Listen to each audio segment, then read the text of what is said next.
Hey everybody, hello and welcome to Biters. This is Diane. And this is Marnell, and it's not the drugs. You really did have an earthquake die. Yes, so we are just coming off of what was a fairly long and seemed like a fairly intense earthquake. It turns out it was only a 5.1. It felt bigger than that, but the epicenter turned out to have been really close to us. So Right. They're pegging it as Willow, Alaska. So, yeah, it's probably just the earth-shattering fact that we're podcasting a day early. Right. Although if I do start screaming and run, it's because we had something more serious, and that was just the build-up. Right?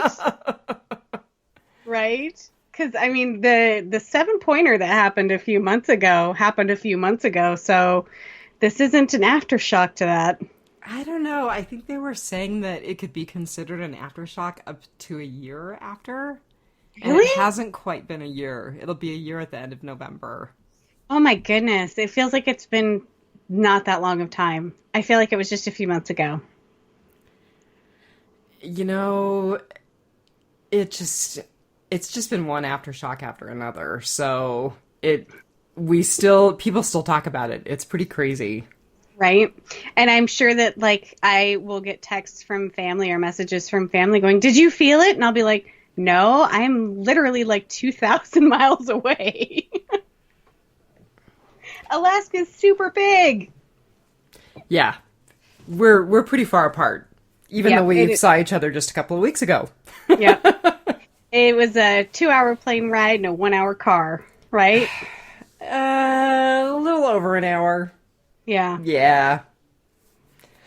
All right. So we're here to talk about Fear the Walking Dead, and we're putting off the inevitable. Season 5, episode 14, today and tomorrow. Which I really don't want to do this again today or tomorrow. Oh, I feel so bad. I was telling Marnell before we signed on that I'm actually really at a point where I'm glad we've only got 2 episodes of this season left, because it's hard to be so down about something that for many years I've been so passionate about. And I feel like we've had this conversation before. I felt like this show has waxed and waned to the extremes, and we are just on a downslide again. And I will be happy to have a break from it and go back to Walking Dead Prime for a while. Well, and as good as season 9 of the Prime show was, now I'm starting to get worried. Gosh, am I going to be down on the main show? I don't know. It's going to be super different. We're not going to have Rick. We're not going to have Tara. We're not going to have Michonne after a few episodes. Michonne after a few episodes, yeah. Yeah, it's certainly going to be a different show. Yeah. I don't know. I'm hopeful, because God knows I need some hope in the zombie apocalypse. And not the false, we're here to help kind of hope. Right? So how did you rate this episode knowing that? Well, and like we discussed before the podcast, I actually rated it 3 different times. I rated it after the first watch, and then I rated it after my second watch, and it went down a bit. And then I tried to do my goods, bads, and uglies, and I couldn't come up with a good or an ugly, so I rated it even lower. So I wound up actually at a 3.2 mended staffs. Wow. Yeah. I started off way higher than you did, and I wound up a little closer to you, but still rating it above what you rated it. Yeah, I had a tough time rating it, and again, I think it's just because I've been so bummed, but I don't want to keep capping on things. So I gave it a flat 3.35, or Good Lord, I can't even talk. It must be the drugs. It's the drugs. I gave it a flat 3 out of 5 at cats with serious behavioral issues. Which, by the way, our cats are completely freaked out by my crutches. Really? Every time they see me coming, they take off running. Oh, that's funny. They're like completely wigged out. Huh. Your cats are very rural, though. Your cats aren't street smart city cats. They're a moose don't freak them out, and like a Roomba would just send them straight over the edge. I think you're exactly right. Yeah. Yeah. So I have 2 cats with moderate behavioral issues.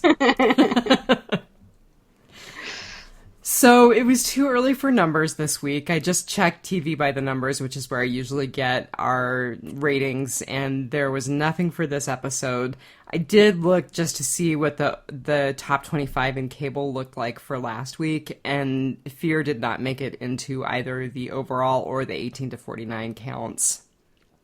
Not shocking. I'm wondering about, so we have 2 episodes left, and the last episode it'll air the same night as the premiere of season 10 for Walking Dead Prime, correct? No, it doesn't. Okay. I believe that this is over on the 23rd. And the reason that I know that is because there is 29th. 29th. It's on the okay, yeah. So then October 6th would be Walking Dead Prime. Right. I had read something about Talking Dead being on, or they're not doing a live show for Talking Dead. Which is in Whisperer's Corner. That's why I was thinking that it was the 23rd. Okay. So, yeah. So anyway, so the numbers that I looked at for the overall top 25 cable range between 2.4 to 5.5 million views in same day. And we've consistently been like 1.25 million. Right. Give or take. I'd say that's a pretty good average. You were going to say something, though. So you were talking about... I'm wondering if the numbers will go up on the final episode, or if everyone really, really is just burned out on this season. The stuff that I'm seeing online, and I may be drawn to more negative things because I have taken such a negative turn toward this series, but the stuff that I'm seeing online is pretty grim. I was going to say, I don't think maybe it's my Google algorithm or something, but I actually haven't seen anything positive about this season. When I look for stuff to read about, I consistently get negative stories about the show. Mm-hmm. So, I mean, every once in a while there'll be a little glimmer, like when we first got introduced to Ginny and things like that. But, the next week, it's like, well, that was a waste. Yeah. So, did you have anything earth-shaking about the title? That was probably a bad choice of words, earth-shaking. Well, there was a lot of the title was Today and Tomorrow, and there was a lot of references to the past and the future, and letting go of the past and embracing the future and all that kind of thing. It started off with Morgan and talking about his wife and son, and then by the end of the episode, he was ready to run into Grace's welcoming radioactive arms. And we have our new group, the Pioneers, and they consistently are we calling talk them about the Pioneers or the Settlers? Have you decided? Well, so the articles that I've been reading have been referring to them as the Pioneers. Okay. So I've heard both, and I've seen both. So yeah, well, and they called themselves both. So even they're not sure what they're called. I was ready to call them the Highwaymen. Because that's what they seem like to me. Yeah. Yeah. I think we should call them the Rough Riders in honor of the Teddy Roosevelt suit that Virginia keeps showing up in. I'm telling you, man, she looks totally like Teddy Roosevelt in drag. She does. Yeah. That's so fun. Like, once you said it, you can't unsee it. You can't unsee it. No. That's so funny. But then there was the... one of the things, and I probably should say this for Rotting Potpourri, but I really don't have a lot of notes this episode, is Morgan and his staff. That was actually one of the reasons why it was my rating, is because here he is talking about letting go of the past, and he can't get rid of that dang staff. That's now funny. It's even fixed for him now, dang it. He's Right? never going to get rid of that sucker. Let it go. Morgan will die before the staff does. Probably. We have some conversation coming up around that, too. So, well, Did you have any input on the title? There actually was a line, and I'm not sure who said it first, but Al kind of grills in on Tom a little bit and says, "What do you mean about today and tomorrow?" So that's where it comes from. But yeah, I mean, I think it's interesting. Today and tomorrow, there was an awful lot of references to the past, but there's no reference to the past in the title. That's right. Just today and tomorrow. Yeah, the present and the future. It could have been the past and today because there was so much more emphasis on the past than there was on the future, I think. But, yeah. Wow. I hadn't caught that. Good one. Yeah, so nothing earth-shaking or shattering. So our writers were Richard Naing. I'm blowing his name again. I didn't look him up because we've talked about him a couple of times. Mm-hmm. And then David Johnson, who actually points to Brian Malash from another Walking Dead podcast. Brian, I'm sorry, I can't remember the name of your podcast off the top of my head. He actually said the last time we talked about David Johnson that he didn't think it was David Leslie Johnson McGoldrick, which is how it was referenced on IMDb. Well, it turns out it doesn't look like it is the same dude. So there's David Johnson, who wrote this and Channel 4. And then there's David Leslie Johnson McGoldrick, who only, when I went back and looked at his IMDb, has Walking Dead proper credits. He doesn't have any Fear credits. All right, DLJM, I'm never going to tease you about your long name again.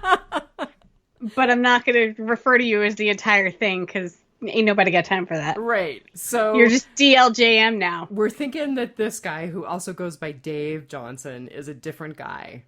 Okay. He's only got writer credits for this.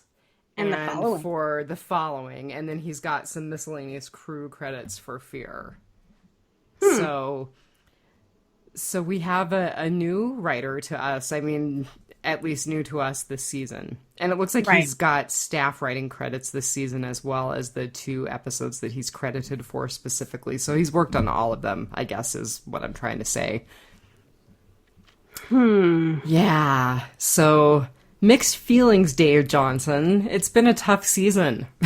This was the wrong season to come into the show. You definitely, because I mean, granted, he only has 1 credit for the following, but I really liked that show. Oh, really? I've never heard of it. Yeah, Kevin Bacon. He tracks down a cult leader, and you had me at cult, right? Right.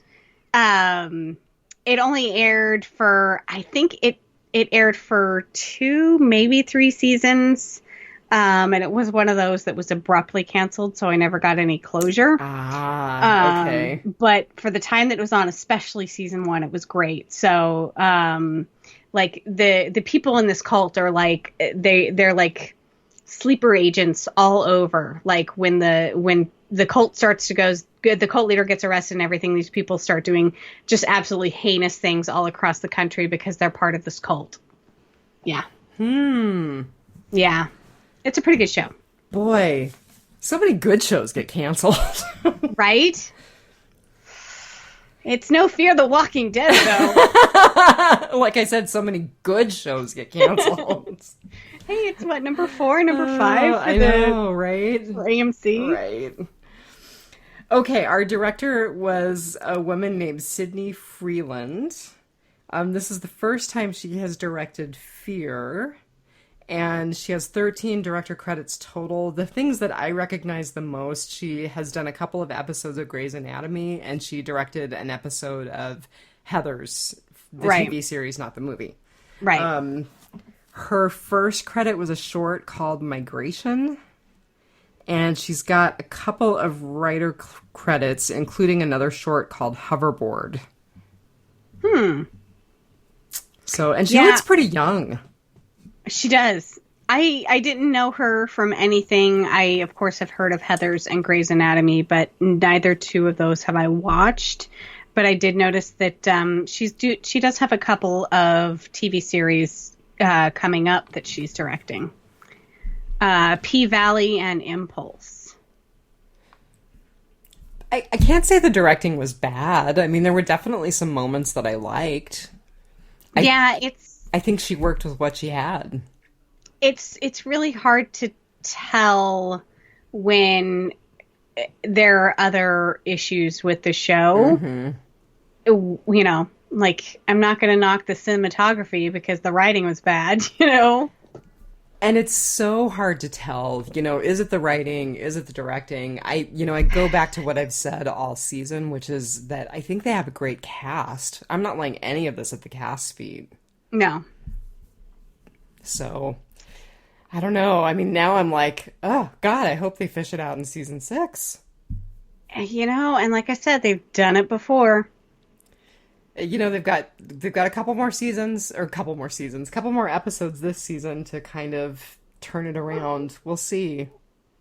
You know, last time it took killing almost the entire cast, but we are not afraid to do that. Look, at this point, I just want Daniel and Skidmark to survive. Right? That's all I care about. Daniel, Skidmark, and Alicia for me. And Daniel, as long as he goes back to his Daniel Salazar ways and stops being grandfatherly. Yeah, you know, I kind of have mixed feelings because I've definitely seen some things about Daniel that I really like. Mm-hmm. I like Daniel the record collector. Yeah. I like Daniel the cat owner. Yeah. It would be nice to see those in combination with Daniel the mercenary. We will get more into Daniel probably in Running Potpourri. Probably. Yeah. Okay.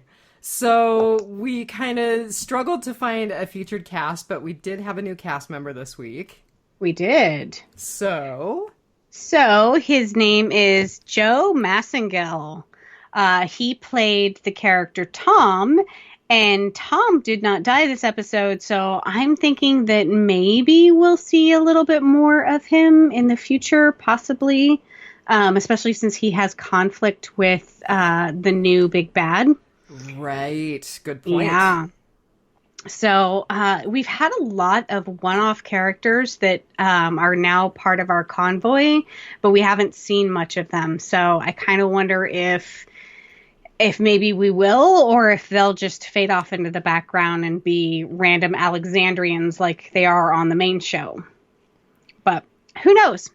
So Joe Massengale, he played Tom. He is an actor, writer, director. He's done a little bit of stage, a lot of screen, and some big screen.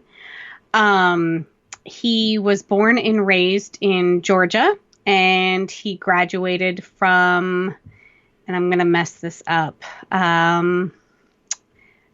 starts with a V. Valdosta State University in Georgia. But he now makes his home in Los Angeles, where he is part of the Catapult actor studio. Although I saw that, and I actually looked that up because I saw the things on YouTube where he was doing like little tutorials for them. It looks like they're based out of Georgia.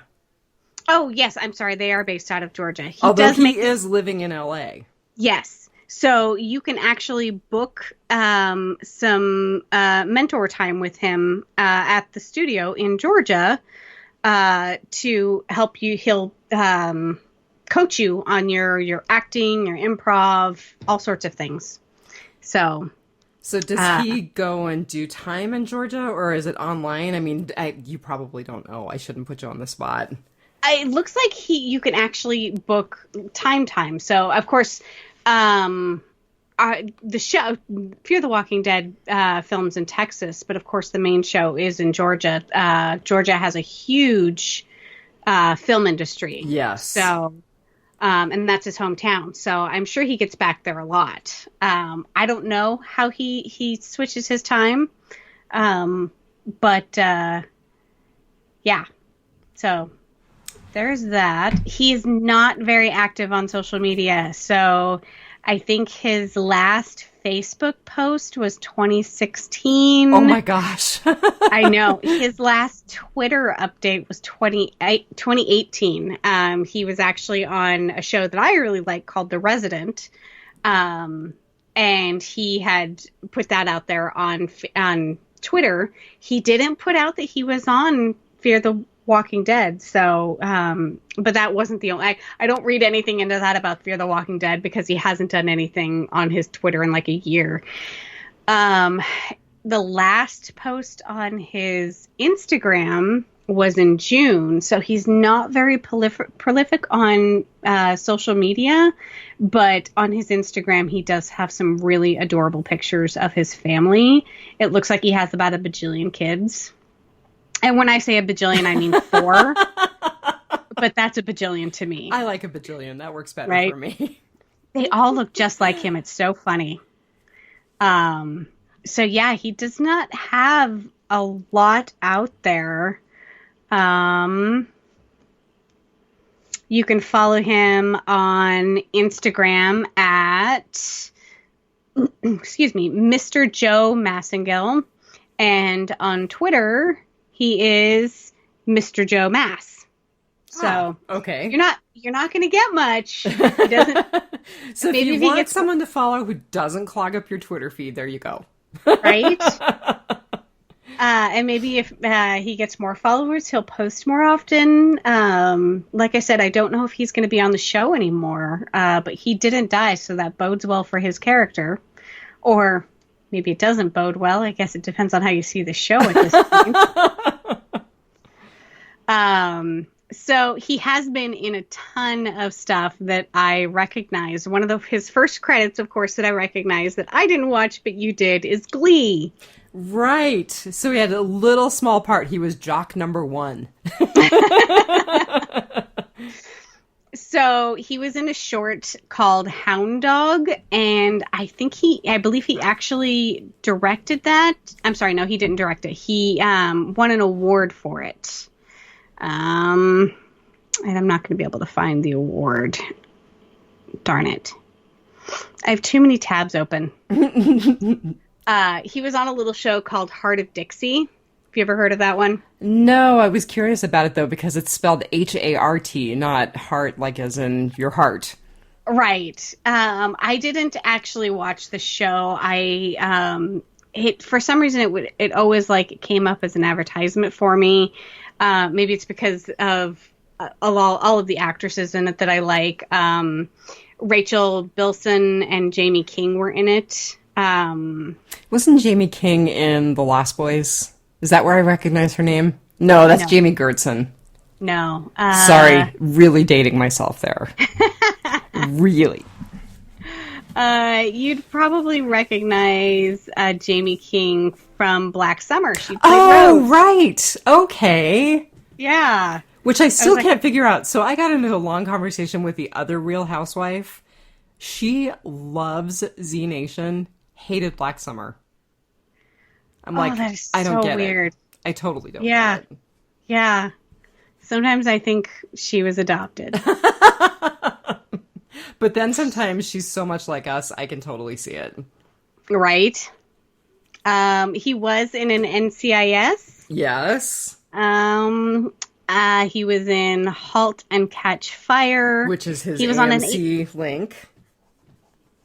Is it? Yeah, because *Halt and Catch Fire* was an AMC property. I know I've said that before, and you haven't watched it. I didn't watch it either. It was kind of short-lived, but yeah.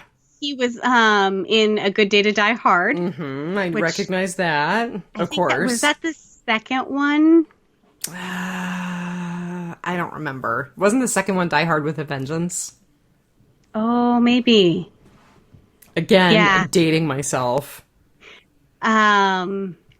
Yeah, I saw the first one, and then I think the second to most recent one. Gosh, he was in The Trouble with the Curve, which was a Clint Eastwood movie. I saw some YouTube interviews about that. I didn't watch the interviews, though. Right. He was a lot of people. He got lot of big write-ups online for his performance in Trouble with the Curve, Oh, and good for him. yeah, and also being in a movie with Clint Eastwood is really huge. So Right. that, of course, was in 2012. He's also done 2 episodes of a TV series on HBO called Barry. And he's got a lot of good write-ups for that, too. Apparently, he plays an ex-husband of some sorts that is very big in the show, even though it was just 2 episodes. So, like I said, he's only got 1 credit for Fear the Walking Dead, but so did the lady at the very beginning of season 5A.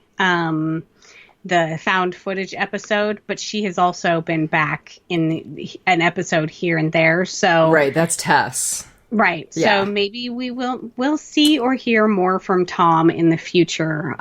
He has one thing in post-production. It's called The Passing Parade. A famous playwright's life turns upside down when she is forced to look at the choices she has made. So That could be all of us, right? right?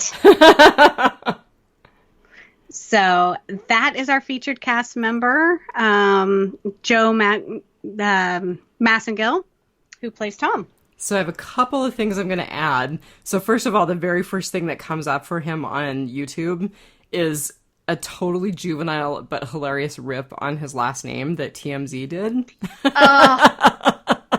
That was so awful. TMZ is so awful. It was really awful, but it was funny. Again, probably dating myself because those commercials are very familiar to me.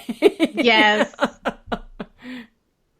I actually clicked on that one because I was like, oh, they're going to say his name a whole bunch. So I'm going to see how to actually enunciate his name. And turns out they're just going to rip on his last name. Right. They said his name a whole bunch. Yeah.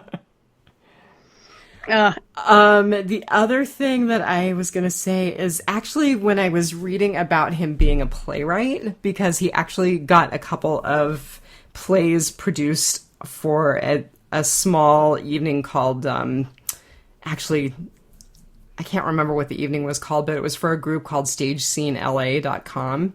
He got a couple of awards for these plays, and I thought how hard it's got to be just to get to the place where you get a couple of your plays picked up and you have a couple of small parts like this. Right. You know, I mean, I always think about mushing because, of course, we're in the mushing capital of Alaska. And I know just from personal experience how hard it is to have sled dogs. And I think about the people who make it to the starting point of a race, let alone don't finish. And I know a lot of work and a lot of dedication. Yeah, totally. So I was just kind of thinking about that for this guy and for some of our other smaller actors, you know, and truthfully thinking about how some of our bigger actors are kind of spinning their wheels right now, you know? Yeah. But yeah, it just kind of got me off on that track of how hard it really is to get as far as this guy's gotten. So I did find the award that he did win. It was the Maverick Movie Award. He was nominated for a Best Actor in Short Film for Hound Dog. Oh, no. So this was actually awards for the plays. Right. But that made me be able to go think back of another and find award. Yeah, find his other award for his short film. Okay. Well, that's about it for Joe. I suspect we'll probably see him again. I hope so. I like him. He just, his name is Tom, and I just wanted to call him Little John. Like, he just looks like a Little John to me, you know? I can see that. Yeah. He's the one who needs the staff. Virginia should have given it to him. Absolutely. Except Virginia would probably shoved it through his head. Right, Yeah. right. We won't fix that pointy end. We'll just stick it through your eye. Right. Well, Whisperer's Corner did not have much, but I'll hit on the news things first before I talk about Paul Tassi and Eric Kane, because of course they're part of Whisperer's Corner now, whether they want to be or not. Right. So first off, we did see some wins at the Saturn Awards. We talked about those the last time you and I podcasted together, I think. So Walking Dead proper won for Best Horror TV Series, and Denai Guerrera won Best Supporting Actress on a TV Series. And then Sonequa Martin Green actually won Best Actress in a Streaming Presentation for her role in Star Trek Discovery. Oh, wow. Yeah. I am so not up on the show. I think I've watched season 2. I'm not either, and it's not that I don't want to be. It's just going back to the not going to pay for more streaming things. Yeah. But, so that was news from the Saturn Awards. Talking about Morgan and the possibility that this might be Morgan's last season. So I didn't know this, but I found out in doing a little reading that Lenny James actually has a new series on British television. It's a series called Save Me. It's in its second season, and he actually writes and directs. Interesting. So there was speculation in the article that I looked at on Uprocks that he might say adieu to Morgan James so that he can keep working on this series. Morgan Jones. Morgan Jones? Yeah. Morgan Jones. And, there's been speculations on how he will leave the show, whether it'll be dying on Fear, dying on Prime, or going the way of Rick Grimes and getting kidnapped by CRM. Well, and Prime is so far ahead now, like we talked about last week, that they'll have to do a serious time pretty jump. Spectacular to make it so that he can go back to Prime and die on Prime. Right. It'll have to be a serious time jump. So you mentioned it, but just to reiterate, Talking Dead will not be live for the season 10 premiere. They're actually filming the Fear finale and the season 10 premiere of the coverage for Talking on the same night. Right. And there is speculation that they're actually doing that because New York Comic Con is happening the same weekend as the premiere of Walking Dead proper. So there was conversation that, probably it's that the cast is going to be at New York Comic Con, so there wouldn't be anybody to be on Fear or on Talking if they did it live. See, and they should have just totally done a live from Comic Con. Con. They totally should have. That would have been awesome because the times that they went to the cemetery for the one finale or premiere or something. Great. That was great. Yeah. They should have totally done it live from the con. Yeah, I'm not sure why they didn't make that happen. I think that would have been really cool. Yeah, and you would have got so many more people on the panel. Oh my god, and it would have been so great to have listener questions. Oh yeah, because that would have been a really awesome crowd. Yeah. Let's see. Something that I shared on Biters. So there is a new series coming out on Netflix, which is described as a post-apocalyptic Netflix dramedy. It's called Daybreak, and it has Matthew Broderick, who plays a high school principal at a high school that is overrun during the zombie apocalypse. Ferris Bueller meets Black Summer? I'm thinking Ferris Bueller meets Warm Bodies. Okay. Yeah, more along those lines. Okay. It drops on Netflix on the 24th of October. Huh. Yeah. That'll be interesting. One to binge over Halloween. Right? I just finished my 6 Feet Under binge. I think I'm in season 3. Oh, maybe? Wow. You've gotten very far. Yeah. Yeah. I've been like, God, these people are really horrible people. Wow, I really like that person. I'm so sorry what's going on for them is happening right now. Yeah, I'm at the point where one of them's a really horrible person. Yeah.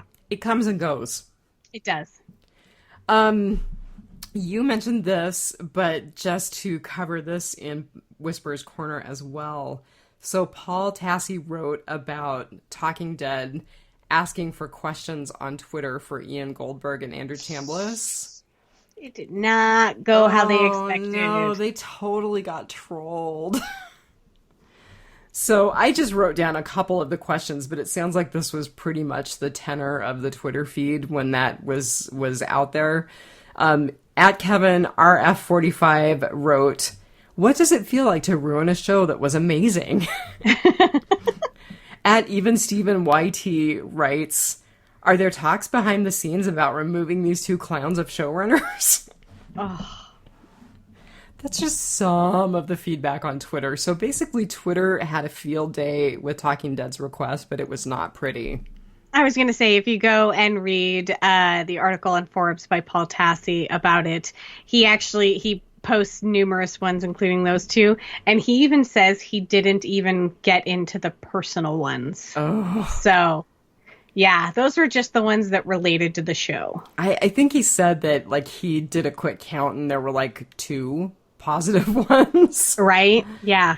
Out of, like, 168 at the time of his reading. Yeah. Ow. Yeah. So speaking of Paul and Eric, so Paul's article this week was called "Fear the Walking Dead boldly pivots back to making no sense." I love that title. Boldly pivots back. Yeah. And I think that, I mean, he had a much better take on last week's episode than I did, but I think he's kind of back in the same camp that you and I are in about this season. Mm-hmm. And then Eric Kane says, "The zombie apocalypse sure is boring." And I love the picture he has below that. It's just Al and Morgan sitting on that couch, just waiting. I'm like, that's the perfect photo for that caption. You know, he actually says in his article that Andrew Chambliss and Ian Goldberg have, quote, "managed to completely ruin this show," end quote. They've brought it way, way down. I'm not going to say that they've completely ruined it because, like I said, we can always kill everyone off and reboot it. That is always on the table.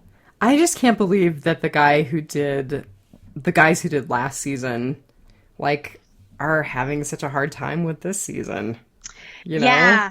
Yeah. It makes me wonder if there's an underlying factor. If oh. Yeah. I don't know what it would be, but that's an interesting take.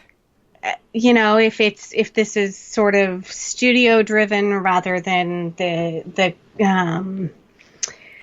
showrunners, you know, if maybe they're not getting signed off on the direction that they want to go in with the show, or maybe they just got too big for their britches and just decided to take it in a completely different direction from last season. I don't know. But it feels so much different than last season. It feels so very different. I agree. Mm-hmm. I agree. So, you know, that was about it for Whisperer's Corner. There was not much.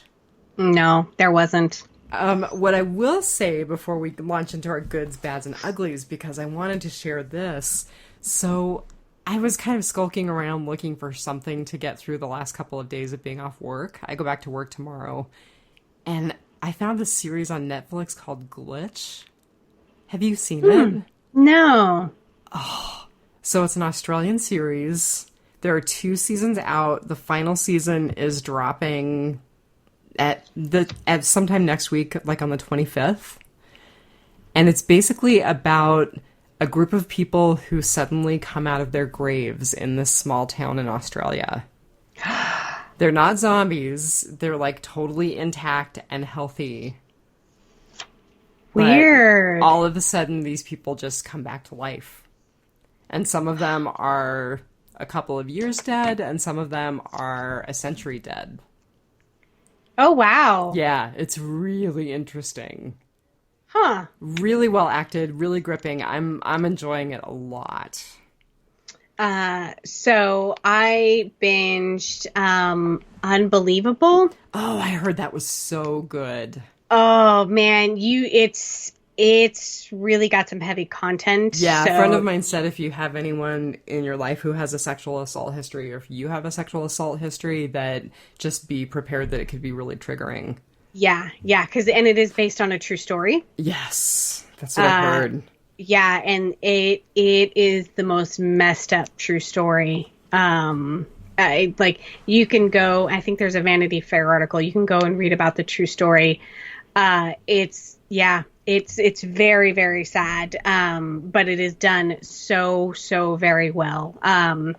somebody made a comparison the other day to When They See Us. Right. That was the comparison that I saw. Yeah. Yeah. So very, very well done. And I also watched The Island. Oh, and I've heard about that. I haven't seen it, but I've heard about it. Yeah. So it was pretty good. I mean, some of the writing and effects weren't that great. There was a lot of big plot holes. It seemed it would have been a really good sci-fi miniseries like 10 years ago. Okay. But it was super interesting. It did take a really good twist, and there's a lot of really good actors and actresses in it. So if you have nothing better to do with about 6 to 8 hours, I would recommend Unbelievable if you can handle it, but otherwise The Island. But I will definitely check out Glitch. I'm having to pace myself.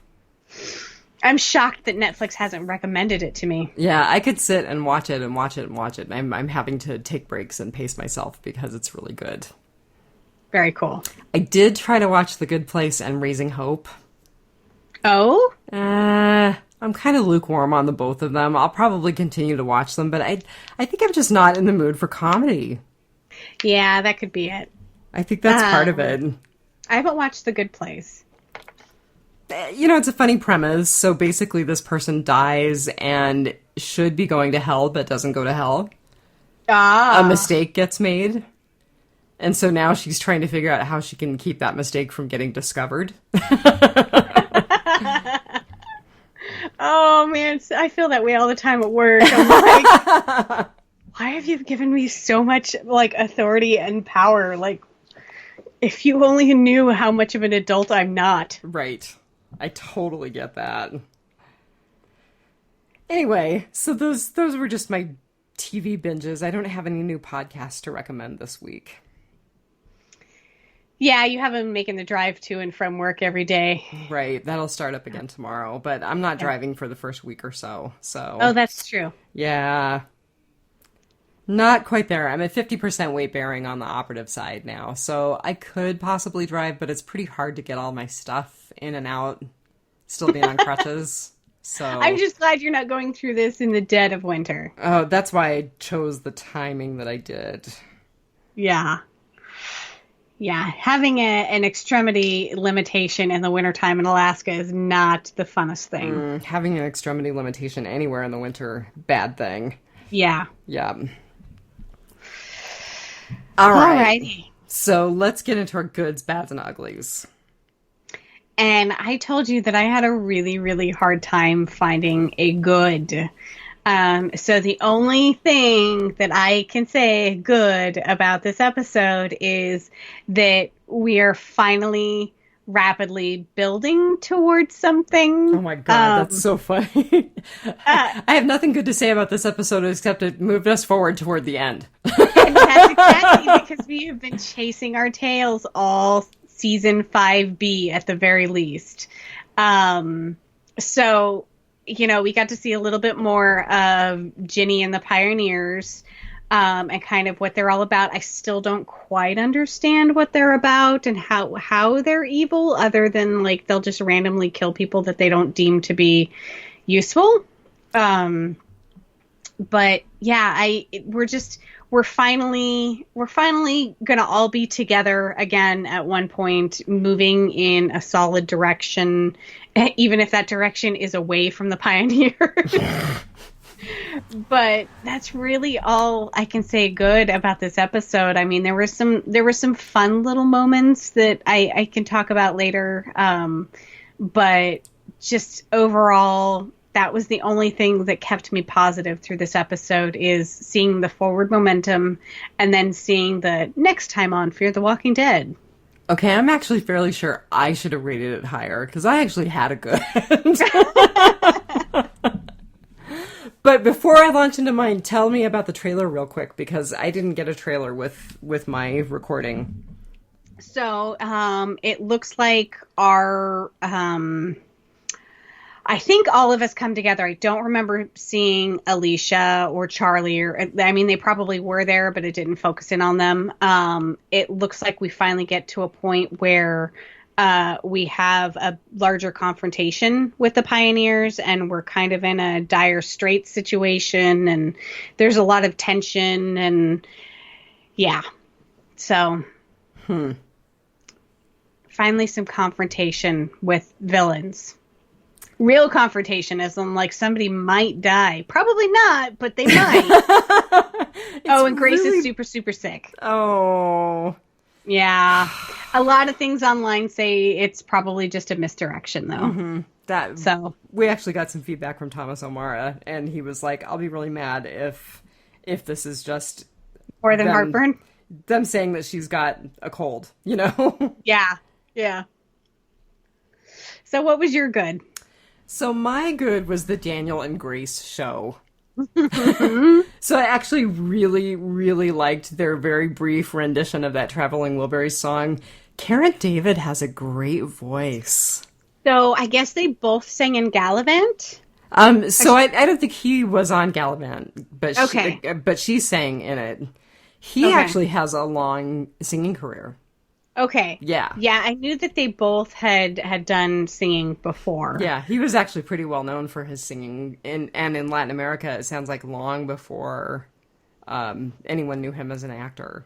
And yes, that was one of the small things that I really liked was I'm actually shipping those two. I would rather her see her with Daniel than Morgan.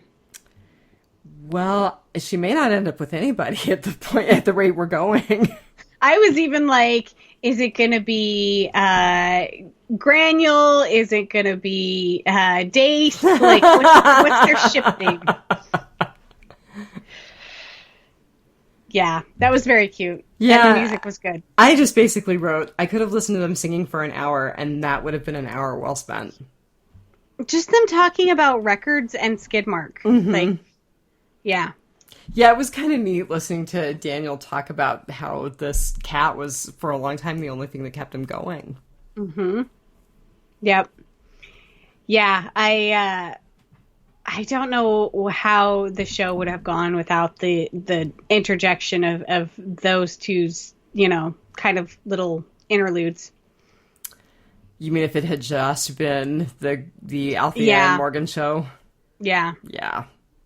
No, it's probably good that they had a subplot that was totally away from the Al and Morgan thing. Yeah. Yeah. All right. Tell me you're bad. My bad has been my bad. It keeps being my bad, and it'll be my bad until it stops being my bad, and Al stops chasing the story. All right. Oh, Lord. I wrote down, oh my God, they're trying to hide in the car, and she's still filming with her arm sticking up with the camera. Yes. Like, you're hiding. Hide. Yeah. And I mean, even Morgan called her out on it. She's like, I'm not chasing the story. Yes, you are, girl. You are. If you're not chasing the story, then why did you go and turn your light on in that dark apartment to film everything?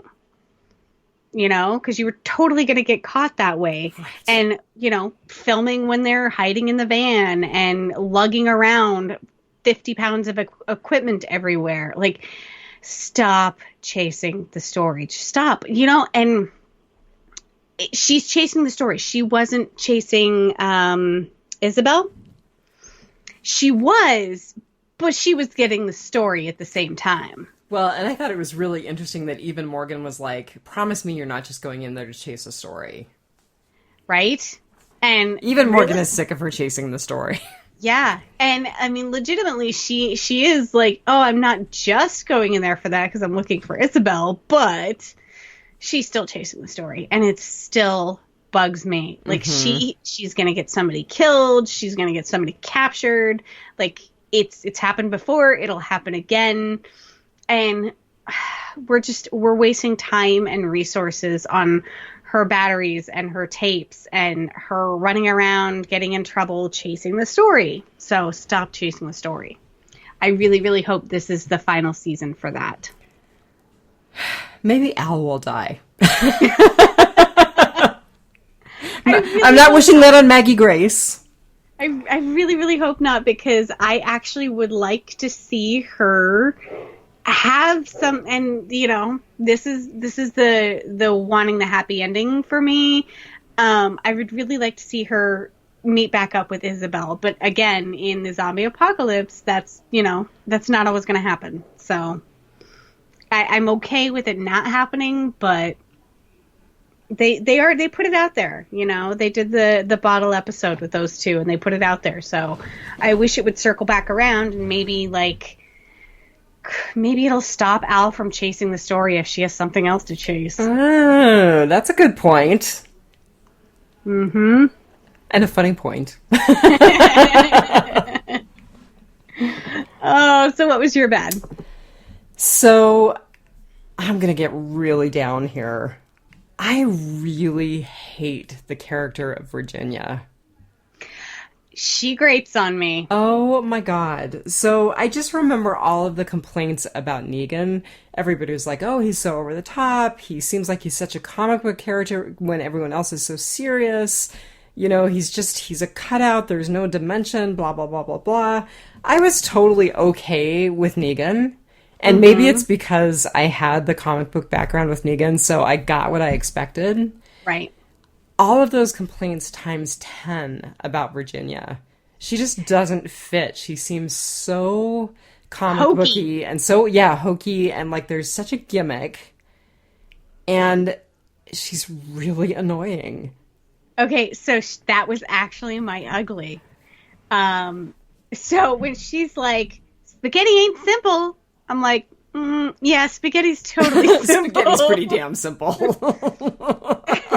And, okay, so we're rebuilding society, and we have generators and water filtration and all this kind of stuff, but we don't have spoons. We stick our fingers in the jar of jam. That's just, that grated on me. And then just all of, I love Sarah's idioms. I love Negan's idioms. I love everyone's quirky little ways of talking, except for Ginny, well, suck on a stone when you could be slurping soup. I just was like, shut up. Yeah. Yeah. I mean, I'm not hating on the actress. No. I actually really liked her in The Boys. Yes. I really hate the character. I hate the way she's written. I don't understand what's big and scary about her. I don't understand why she has the power she has. Exactly. I just don't get it. Exactly. Why do these people follow her? Yes. I get why people followed the governor. I get why people followed Negan. Yes. I don't get why anybody would follow her. I even get why people follow Alpha, although it's weird. Right. I don't understand the whole those appeal. Those people are damaged. Right. Yeah. What does she have over there? Could you imagine? So somebody made the point of saying that Ginny and the Pioneers were just with the convoy who Morgan and Al have been out of contact with for a while, out of radio contact with, and now they're close to Al and Morgan, the Pioneers are close to Al and Morgan. So there was a distance traveled that is something that it takes multiple gas cans of gas to get through. So I don't know how far, but they have obviously been on horseback for a while. And could you imagine her as your traveling partner? Yeah, I would have shot her. Yeah, really, if she's running with that type of crowd, they probably would have shot her and dumped the body a long time ago. Oh, yeah. Yeah. Yeah, she's just grating. Yeah. Between her idioms and the tone of her voice and she's so chipper. And I think they're trying to use that as she's the chipper evil person, but it's not coming off right. Yeah, no, she's, like I said, comic booky, and not in a good way, in a totally, she doesn't fit in the flow of the series way. No. I mean, even though this series has been struggling this season, I feel like it has not been comic booky. There's been some depth, there's been some dimension, and I just feel like this character does not fit at all. And nobody thinks it's weird. Like, Morgan and Al didn't, like, give each other funny looks when she was, like, stuck her fingers in the jam or whatever. I feel like if they're gonna go this direction, they need to play it off like, this person's a super sociopath, you know? Like, just give each other looks like, what is she talking about? Yeah. We'll see. It has 2 more episodes. Maybe we will figure out why she is the leader, or even if she is, maybe she's just a figurehead. Yeah. Who's got time to waste on a figurehead in the zombie apocalypse? I just don't get it. Yeah, I don't know. I go back to, you know, they're trying to settle the West is what they're kind of going for, and a lot more minor characters settled the West than the large figureheads. So I kind of feel like if she's the head of this thing, I don't know. I have You don't want them to settle the West. I have little hope for the future if those guys are following her. Yeah. I mean, yeah, I'm done with Virginia and the pioneers or the settlers or whatever they are. I'm already done. Yep. Yeah. We're getting kicked out of the feminist club for that one. Yeah, I did notice that I wrote down I was fine with Negan. I was totally cool with, the governor, blah, blah, blah. And I'm like, oh, all of my bad guys were guys. Except Alpha. Except Alpha. She's in a totally different category. Yeah. I still like her. Still think she's an interesting villain. She's really twisted. Yeah, okay, so her, like, smarmy little idioms and her mannerisms and the way she talks and how she's sickeningly sweet and everything, that works. Like, that works as a bad guy, as a sociopath. But Ginny it's a little cartoony. Yeah, it's a lot cartoony. Yeah. Yeah, cartoony is better than comic booky, because saying something is comic booky is not an insult in this universe. No. Saying that she's cartoony, that's an insult, and she's cartoony. She's cartoony. Yeah. Yep. Not the actress. Right. The character. Don't hate on the actress. No. She was great in The Boys. She was great in Jessica Jones. Definitely. So you had my ugly as your bad. What was your ugly? So I actually really struggled hard to find a good ugly, and the thing that I wrote down was, because if I had to do a bad ugly, I'd just be whining about the failure to move forward. So I actually really liked the moments of Morgan talking about his past and talking about Jenny and Dwayne. Really? I really did. I thought that those were some of Morgan's better moments in a long time, because he wasn't being preachy. He was just talking about his life and talking about his family. And what it really made me realize was that in a lot of ways, Jenny, who was never alive on the series, and Dwayne, who was, in one episode? Yeah, I think 1, maybe 2. They I think 1. They are more alive and present for me than a lot of characters in Fear. Still, I mean, it's 9 years old now. The series premiere is 9 years old, and they are still more present and more alive for me than a lot of the people in this series. That's very true. That is very, very true. Like, there's a lot of characters that have come and gone that I couldn't pick out of a lineup, but those 2 I could. Yeah, totally. I mean, Walker Jenny, not like live Jenny, because we only saw Walker Jenny, but there were some amazing pictures when Morgan went through his family pictures of her and Morgan together. So I feel like I saw her as a person as well as a Walker. Yeah. Huh. That's a really good point. So it was very interesting to me to realize that they meant so much to me and were still so alive for me. That's a really good way of looking at it, because I started watching the episode and I was like, okay, I talked the other Real Housewife off the ledge about the found footage episode and how I really liked it, but I'm done with it. Like, I don't need to see another one. We did this already. That's Move true. on. Yeah, and I think it was one of the reviewers on Forbes was like, ugh, and Morgan watching himself on videotape. Oh my God. I know. I'm watching a guy watch himself on video. Right. Oh, it's meta and it's not good. Oh. So are we in writing potpourri? I think we're in writing potpourri. Okay. So during the Daniel and Grace moments, and you had talked about how Skidmark was his only companion for a while, and that's why he was, so attached to this cat. But then he was like, and then Charlie came along. And I was like, I knew it.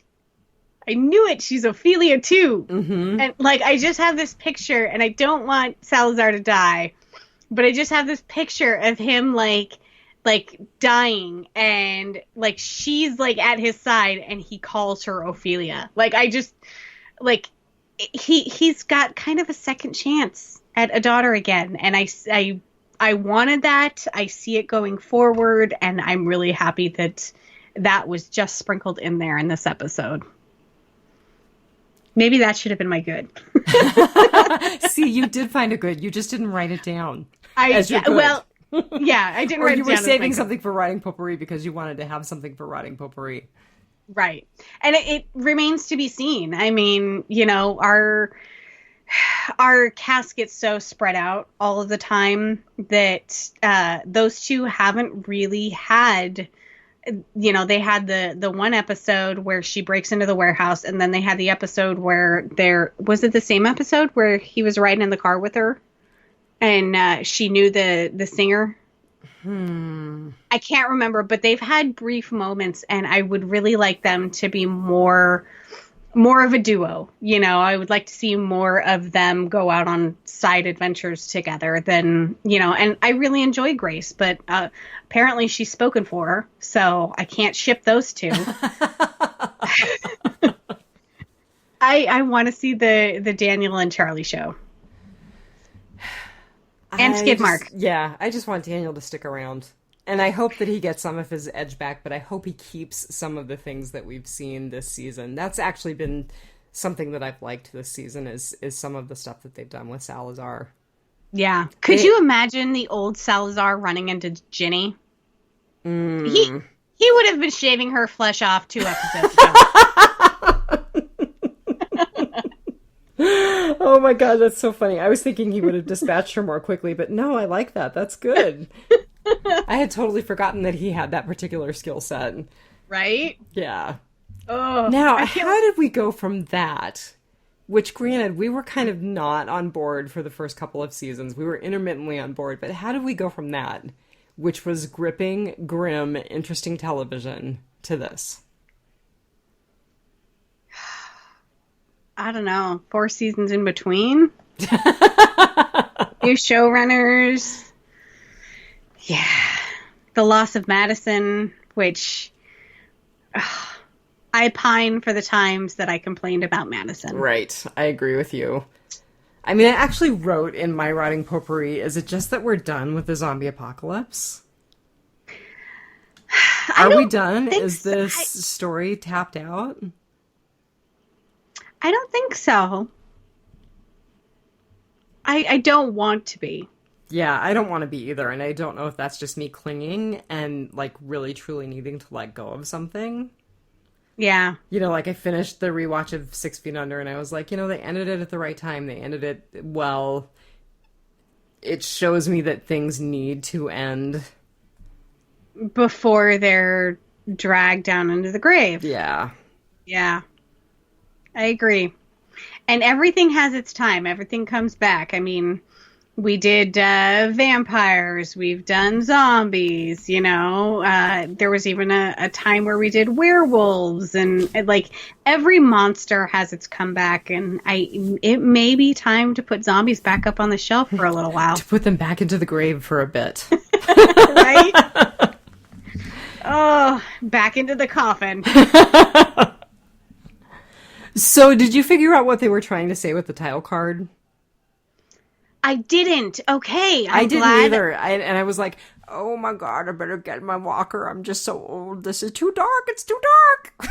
There was like a little bit of debris at the bottom right-hand side, and I couldn't figure out what it related to in the episode. Was it the records getting trashed?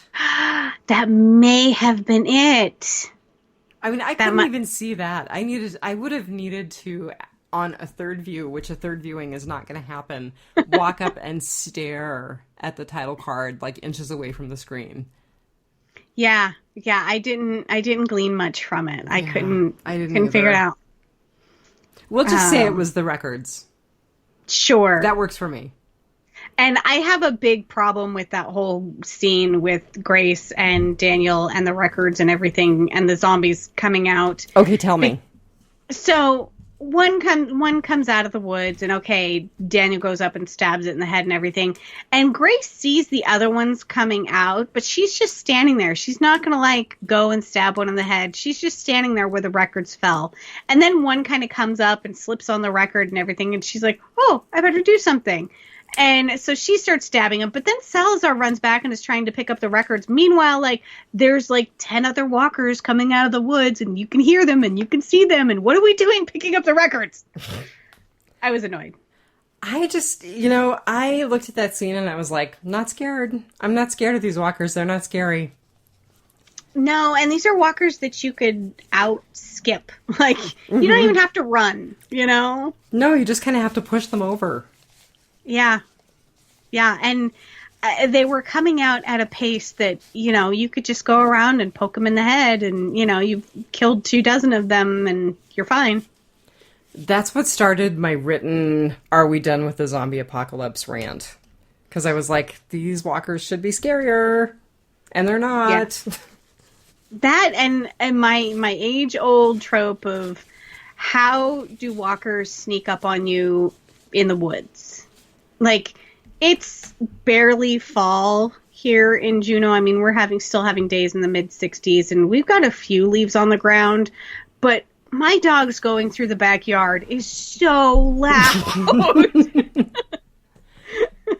All right, speaking of how do you sneak up, I think it was so lame the way that Al and Morgan snuck through that gate. There's no way they wouldn't have been noticed.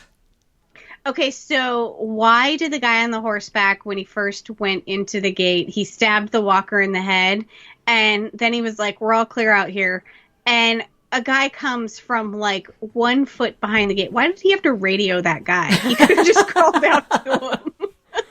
Although, in fairness, I did think of you because I said, oh, at least they're not letting walkers build up on the gate. No, they're not. They have a patrol. Why is he dragging them inside? What are they doing with them inside? Do they have an incinerator? I don't know.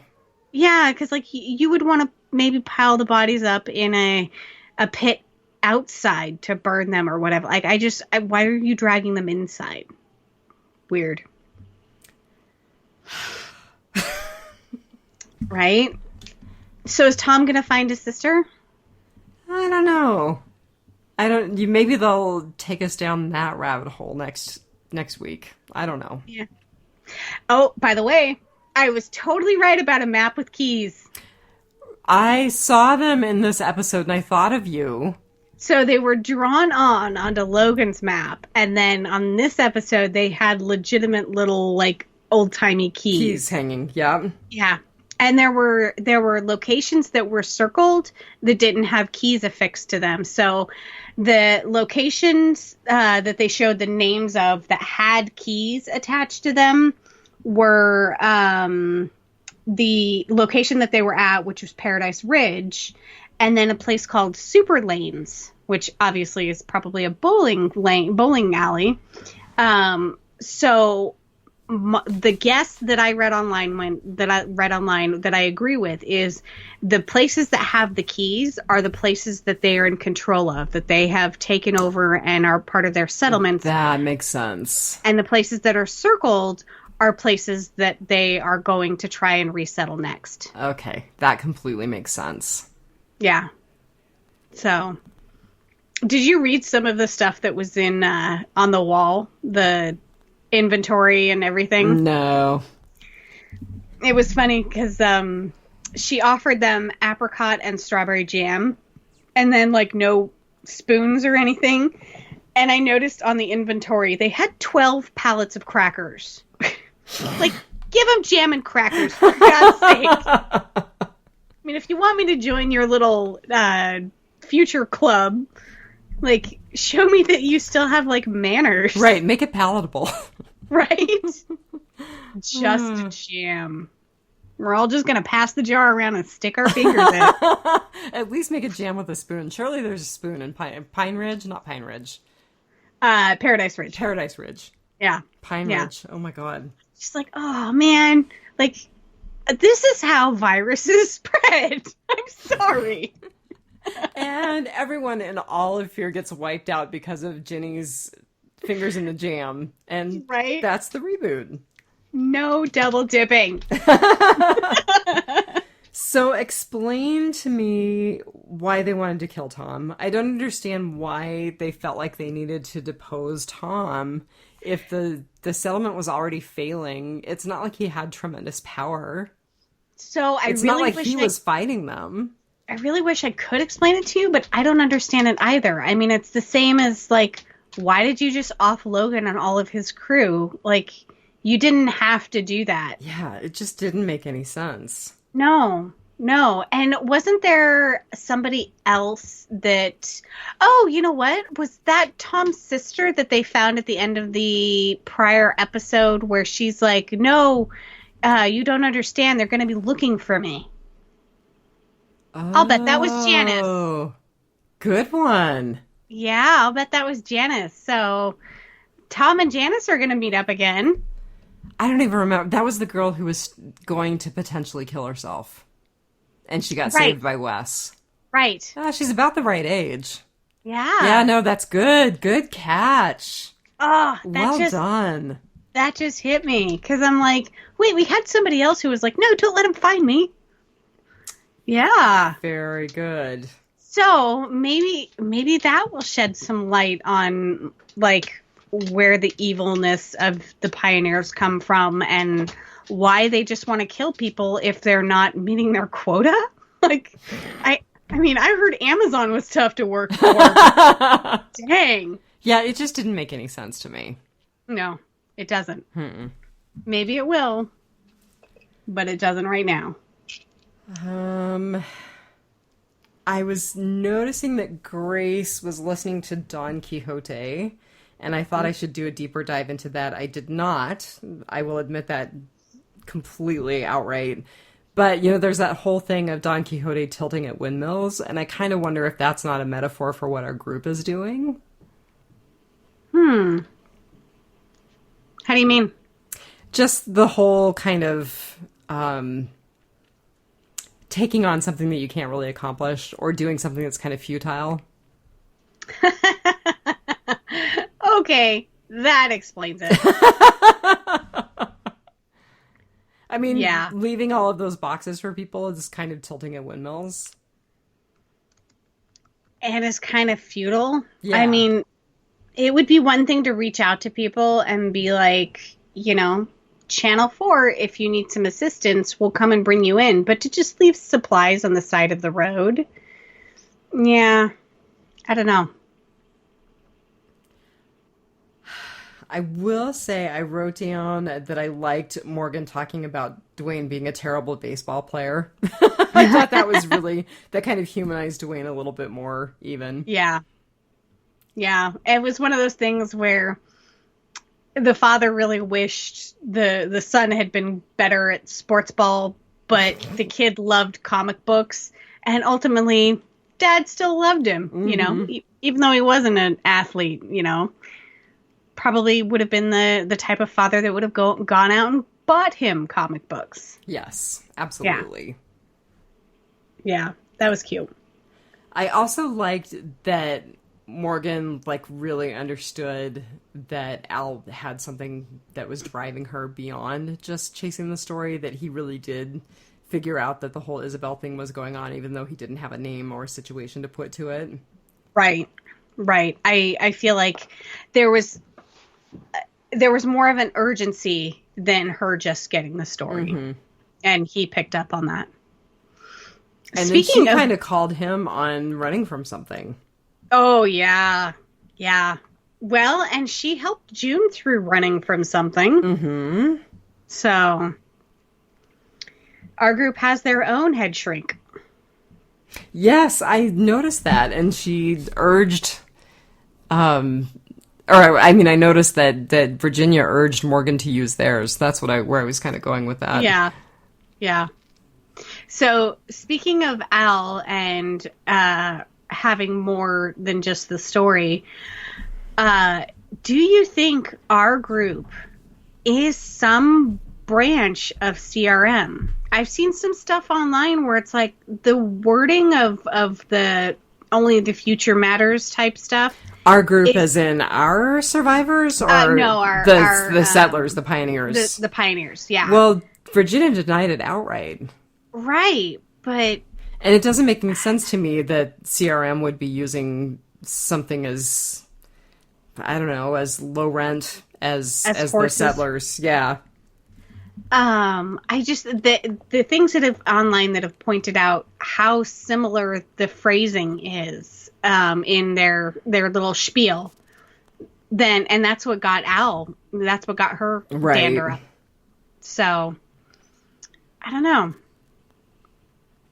Yeah, there's been a lot of CRM chatter online between.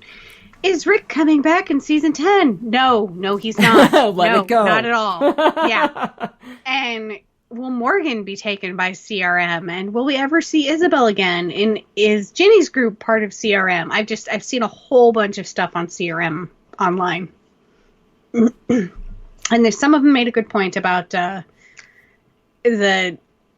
wording being the same.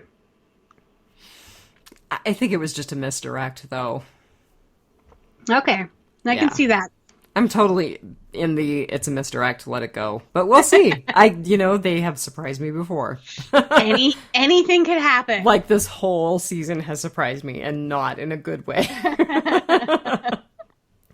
Won't we be eating our words in 2 episodes if they were building to something amazing? Oh, God. I hope I'm eating my words in 2 episodes.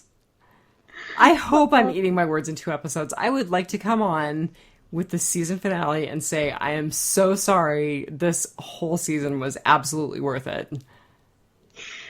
Yes and no, because I can't remember which of the Forbes guys said it, whether it was Paul or Eric. But it was literally like you could have skipped this entire season because literally nothing happened. I mean, we gained a few minor characters like Tom and Tess. Well, and we did gain Dwight and Grace. Dwight, but we don't know how long we have Grace. Yeah, not for very much longer, apparently. Yeah. You could have done one of those previously on Fear the Walking Dead and totally covered this entire season. Anything of note. So, I don't know. I really, really hope that we are eating our words in 2 episodes. I do too. Because when I tell you that I am pining for the days of complaining about Madison. So do you have anything else? Oh, just a couple more things, and these are actually good things. So, well, sort of. So I thought that the zombie in the pool had possibilities. I don't think that they used it totally effectively, but I thought it was a good idea. I just felt like Al shouldn't have escaped unscathed. That would have been a good end for Al. I worried there for a second. Yeah, I actually did too. Yeah. And then I actually thought it was really funny when the settler or the pioneer was dragging that zombie back toward the gate and he pulled his arm off. Yes.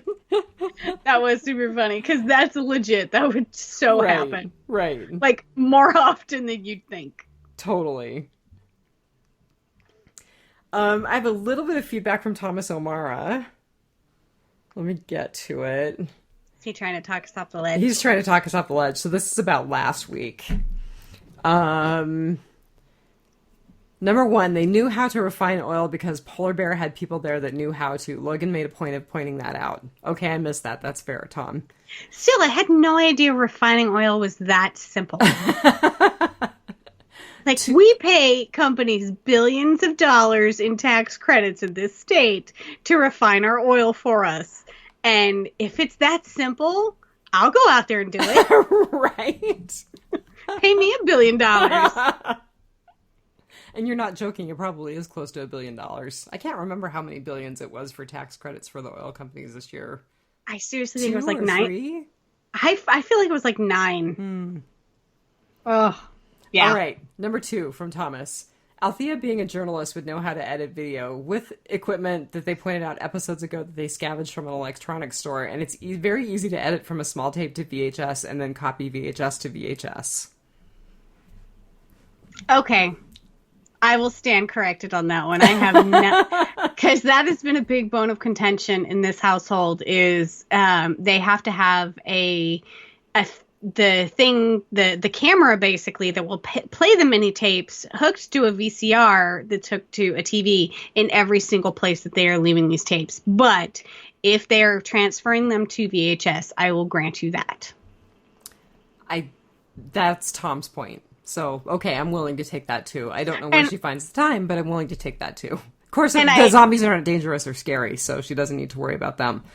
I do recall that there was a thing about scavenging from an electronics store. I just, have you been into an electronics store lately? Like, all the ones that I've been in have stuff that's way more modern than the mini tapes. Like HDMI cables and... Yeah. Yeah, ring chime pros. Good point. And yeah, like I just feel that those would be like a very, very specialty mom and pop or an Amazon warehouse. Maybe there's an Amazon warehouse in the Southwest somewhere. Probably. All right, number 3 from Tom. You guys contradicted your own argument. You talked about how it was ridiculous that Logan turned bad because he couldn't save that one girl in the beginning, but then you said you wished the last girl actually killed herself because it would make our group forget helping people and go dark. You know, I don't really see that as a contradiction, and I'm not really sure that I was arguing that it would make our group go dark. I just feel like it would, like, lend some reality to the situation. Yeah. So that point I'm not willing to give up. All right, and then his last point was, we said from the very first episode of the season that Logan wasn't a bad guy. He was just trying to take back the company that was his, and he never harmed anyone. Logan was never a bad. And that was the thing, though, is I wanted him either to be bad or to be good. He was in this weird middle land that we saw him as the bad guy, but he never really did anything that bad except for shooting up Wes's primo ride. That was a pretty awesome motorcycle with a sidecar. And yeah, it was. Dick move to shoot it up. But no, I mean, like, that was actually, like, I hated that he never, like, he always, like, pointed a gun at somebody, but he never pulled the trigger. And I'm like, if you're a bad guy, you're gonna pull the trigger. You're gonna shoot one person and go, okay, now you tell me what I want to know, you know? Like, he was never bad, but he was never really good. Like, right. It just, yeah. Pick one. Just pick one. I don't care which one, just pick one. And now Virginia's not good, but she's this horrible, cartoony reflection of bad. Right. Twisting the ends of her mustache. And it's like the opposite end of the spectrum where she picks bad and she is willing to shoot anyone at the drop of a hair. But it's just like, why? That person could have been useful to you. And like, you shot everyone. It's not like Negan who's like, eeny, meeny, miny, mo. I'm going to kill these 2 people and just leave the mess other with you. Right, and leave the other 10 alive, and the 10 of you now work for me. Yeah. She just is like, oh, yeah, that didn't work out. Boom. You have no idea what kind of skills that person had. That could have been a doctor. Good point. Yeah. All right. I don't think I've got anything else. I don't either. So we have 2 episodes left. 2 episodes, and then we're back to the main show, and you and I noticed that neither one of us contacted the other this weekend about podcasting Preacher. I thought about it on Sunday. And then I had dinner plans Sunday, so that didn't work. Well, I'm starting back to work tomorrow, and I don't know how trashed I'm going to be this week between hobbling around on crutches and trying to see patients, so... I know. I'm glad we got this week's episode out early. Me too. I probably won't edit tonight, but we've at least got it in the bank. Yep. All right. Well, so this time next week, hopefully they'll do something meaningful. I hold out hope. I mean, they still get me every time with the next time on. It looks so exciting. Mm-hmm. So, I guess until next time, just remember, take it one dead day at a time. Oh, it's been a while since we've been off like that. It's the drugs. It must be. All right, everybody. Have a good week. Have a good week. Bye. Bye.